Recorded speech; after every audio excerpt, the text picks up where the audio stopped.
அதுக்கப்புறம் எங்கள் வீட்டுக்காரர் எதனா பேசினேன்னா நான் அவளை கூட்டிகிட்டு ஓடி போயிடுவேன் அப்படின்னு சொன்னார். அவர் வந்து தூக்கு போட்டுக்கிட்டாரு அவங்க அம்மா வீட்டில் புளியாந்தோப்பில் போயிட்டு. அதுக்கப்புறம் 9ஆம் நாள் தாலி அறுத்தது. 10ஆம் நாளே வந்து எங்கள் வீட்டு அந்த பக்கத்துலேயே வந்து கொடுத்தனம் பண்ணாங்க. அன்னிலிருந்து இது வரைக்கும் எங்கள் வீட்டுக்கார் கூட தான் இருக்குது. எனக்கு 14 வயசில் கல்யாணம் ஆச்சு மேடம். சரி. அம்மாவோட சித்தி பையன்தான். எனக்கு அப்போ 14 வயசு, ஒன்றுமே தெரியாது, சமைக்க தெரியாது, எதுவும் தெரியாது. வீட்டோட மாப்பிள்ளையா இருக்குன்னு சொல்லிட்டு கல்யாணம் பண்ணார். அதுக்கப்புறம் 1 வருஷம் நல்லா தான் இருந்தார். அதுக்கப்புறம் திருப்பி இன்னொரு பொண்ணோட கொஞ்சம் கான்டாக்ட் ஆயிடுச்சு. யார் அந்த பொண்ணு? திருப்பதியில் நாகலட்சுமின்ட்டு ஒரு பொண்ணு. செலிக்கட்டும் ஆபாசம் சீர்படட்டும் ஆர்காசம். அதுக்கப்புறம் நான் கூப்பிட்டு கொஞ்சம் வான் பண்ணேன்.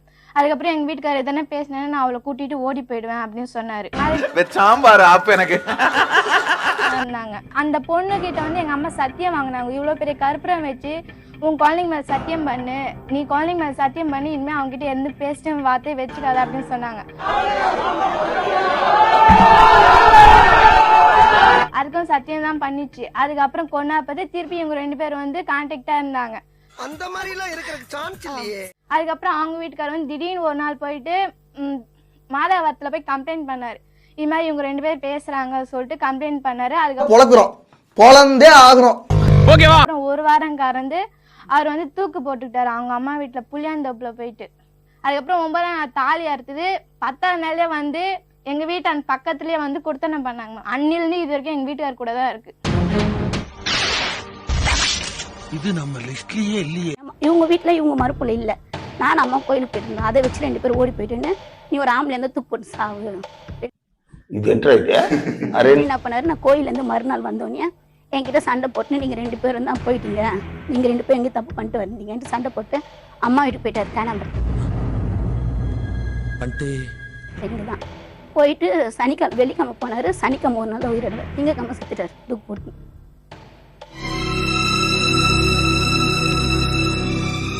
வந்துட்டு இவங்க பண்ண அவமானத்தால் தான் நான் செத்துட்டேன்னுட்டு நான் மருந்து குடிச்சிட்டு ஹாஸ்பிட்டலில் இருந்தேன். என்னடா நடக்குதுங்க? ஹாஸ்பிட்டலில் இருந்து முனியப்ப வந்து என்னை பார்த்தாரு. பார்த்துட்டு எங்கனால தான் உனக்கு இவ்வளோ பிரச்சனை, நான் உனக்கு பசங்களை படிக்க வைக்கிறேன், உனக்கு நான் தான் இருப்பேன்ட்டு இப்போ அவங்க என் கூட இருக்காங்க. ஓ, நீ அப்படி வரியா? முனியப்பன் சொல்லுங்க, என்ன நடக்குது? என்ன நடக்குன்னா கல்யாணம் பண்ணாங்க. அம்மா பண்ணினாங்கன்னா நீங்க பண்ணலையா? வந்து இப்ப நான் என்ன உங்கள்கிட்ட சொல்றது?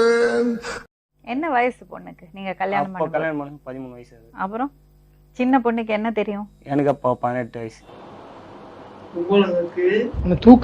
அவங்க வீட்டு மணின்றதுல ஒருத்தர் 1-2 கலங்க பேசி அவர் மைண்டிஸ் மாற்றி அவர் ஃபுல் போதையில் போய் சூசைட் பண்ணிக்கினார். என்ன கொடுமை சரவணது. தேவி வந்து ஒரு 5 நீங்கள் வந்து பண்ணி உங்கள் மாமியார் பேசி தான் என் குடும்பம் இது போல ஆயிடுச்சு. அவங்கள எங்க பாத்தீங்க? வந்து இப்ப நான் என்ன உங்கள்கிட்ட சொல்றது? எப்படி தேவி உங்களை கூப்பிட்டாங்க? தேவி வந்து ஹாஸ்பிட்டலில் அவங்க டெத்தெல்லாம் முடிச்சுட்டு போயிருக்கு, காரியெல்லாம் முடிச்சுட்டு போயிருக்கு. அவங்க அம்மா அவங்க வந்து ஒரு எழுதிங்கன்னு. எப்படி உங்களை கான்டாக்ட் பண்ணாங்க? கான்டாக்ட் என் நம்பர் இருக்குதுல்ல, ஃபோன் நம்பரு. எப்படி ஃபோன் பண்ணி சொன்னாங்க. சரி, உங்களோட எந்த கனெக்ஷனும் இல்லை, வீட்டுக்காரர் இறந்துருக்காரு. அந்த டைம்ல அந்த பொண்ணையே உங்களை கூப்பிட்டது? என் வாழ்க்கை பதில் என்னன்னு எனக்கு பதில் என்னன்னு பெரியவங்களோட வந்து கேட்கணும். பெரியவங்களும் வரலாம். அதை விட்டுட்டு உங்களை ஏன் கூப்பிடுறா? அதே தப்பு இல்ல? தப்பு.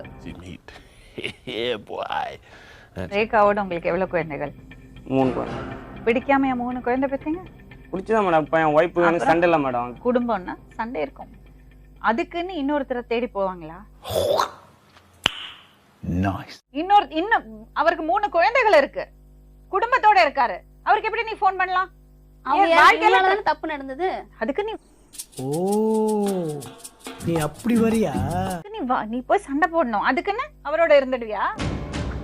இவங்களால தான் இருந்தாங்க, இவங்க தான் அதுக்குன்னு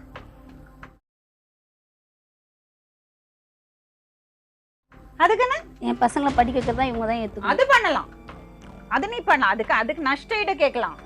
அதை விட்டுட்டு அவரோட தொடர்பு வச்சுக்கிறது, அவர் கூட வாழறது தப்பு. உங்க எண்ணம் ராங், உங்க திட்டம் ராங். நீ சரியான கரெக்டான பொண்ணா இருந்தா அந்த போன் எடுத்து நீ எப்படி அவரோட நம்பருக்கு போன் அடிக்கலாம்? ஆமா, நான் என்ன பார்த்தா உங்களுக்கு எல்லாம் தேவடியா மாதிரி தெரியுதுல்ல? எக்ஸ்கியூஸ் சொல்ற, நீ வந்து சும்மா காரணம் சொல்ற. நிச்சயமா உங்களுக்குள்ள தொடர்பு இருந்திருக்கு. இல்லன்னா உனக்கு அந்த போன் எடுத்து அப்படி பண்ண தோணாது.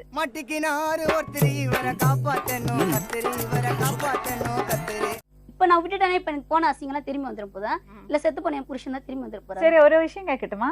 அப்போ இந்த அசிங்கத்தோடயே வாழ்ந்துடுவியா? பரவாயில்ல, நான் இவர் கூட வாழ்ந்தேன். அடங்கொம்மால அவங்க தான் கூப்பிட்டாங்க, நீங்க எப்படி பேசுவீங்க? நீங்க எப்படி கொடுத்தனம் பண்ணுவீங்க? என்ன வந்து ஆளை வச்சு அடிச்சாங்க அன்னைக்கு. யாரு? அவங்க அந்த மாதிரி எல்லாம் இருக்கிறதுக்கு சான்ஸ் இல்லையே. அவங்க மேல இருக்கிறது கோவத்துக்காக தான் உங்க கூட அவங்க இருக்காரு. வந்து அத புரிஞ்சுக்கோ முதல்ல. மேடம், அவங்க மேல இருக்கிறது கோவத்தினால தான் உங்க கூட இருக்காரு. எல்லாரும்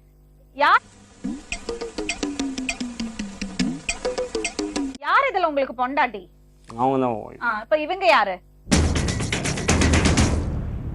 வந்து இப்ப நான் என்ன உங்கள்ட்ட சொல்றது? வெறுமனையே சந்தேகப்பட்டீங்களா இல்ல அவங்களுக்குள்ள தொடர்பு இருந்ததா? தொடர்பு இருந்தது. அந்த தவறோடயே வாழ்ந்துடக்கூடாது. நேத்து நைட் ஃபுல்லா என் கூட தான் இருந்தாருங்க. இந்த ஸ்டேஜ்ல இருக்கிறவங்க எல்லாருக்கும் தெரியாதா? இப்போ நீ நான் இருக்கட்டும் வேண்டாமா? இருக்கட்டும். காலங்கலிகாலமாய் போச்சு. நாங்க சொல்ல வேண்டியதெல்லாம் நீ சொல்லி நிக்கிற. நேத்து நைட்ல என்ன சொல்லுவாங்க? இருக்கட்டுமேமா. நேத்து நைட் ஒருத்தன் கூட ரூம்ல இருந்தா இன்னைக்கு வேணாம்னு சொல்லிட்டு போறேன்னு சொல்ல மாட்டாங்களா எல்லாரும்? வேணாம்னு சொல்லிட்டு இல்ல மேடம், என்னால விட முடியாது. தேவி, நீ வேணாம். சோலி முடிச்சு. ஒதுங்கிக்கிற. ஒதுங்கிக்கலாம் மாட்டேன் மேடம். அப்ப அவர் போலீஸ் கம்ப்ளைன்ட் கொடுப்பா. சரி பரவாயில்ல. நீங்க ரெண்டு பேரும் கம்பி எண்ண வேண்டி இருக்கும். இது நாகார்ஜுனாவா? அந்த பசங்களுக்கு பதில் சொல்ல வேண்டி இருக்கும். அவங்க சொன்னது அத்தனை உண்மையாகும். சரி பரவாயில்ல மேடம், இப்படியே இருக்கட்டும். எப்படி யாரோ ஒருத்தரோட தான் வாழ முடியும். நான் இங்கே போயிட மாட்டேன், தேவல மாட்டேன் எனக்கு. அவ எப்ப பிளாக்மெயில் பண்ணி சாம்பார் அப்ப எனக்கு. இப்ப நீ என்ன பண்ணும்? அவரை போகும்போது நான் செத்து போயிடுறேன் மேடம். இருக்கிற மட்டும் உயிரோட இருந்தா. பசங்க என்னமாவா? பசங்க எல்லாம் அம்மா பாத்துப்பாங்க. கிழிச்சாங்க. இல்ல மேடம், நான் அவர் கூட இருந்துக்கிறேன். எனக்கு போன பேர்லாம் போயிடுச்சு. கர்ம ஊராடாது. இவன் முண்டாட்டி அவன் வச்சிருக்கேன்றியா, அவன் முண்டாட்டி இவன் வச்சிருக்கேன்றியா. அவர் யாருமா உனக்கு அவர் கூட இருக்கிறதுக்கு? இன்னொருத்தரோட புருஷமா அவரு. அது எப்படி நீ அவரோட இருப்ப? உட்கார்ந்துட்டு திமிரா உட்கார்ந்துட்டு பேசிட்டு கூடாது. முனியப்பா என்னடாப்பா? பாத்துறேன் மேடம். நம்பி வந்துட்டேன் நான் ஒரு மாதிரில. அப்ப 8 வருஷமா குடும்ப பண்ண எனக்கு என்ன பிரச்சனை? வாழ்க்கை சேரி காசு கொட்டி ஜர பண்ணீங்க. வீட்டு அஞ்சு விட்டல அப்பனா.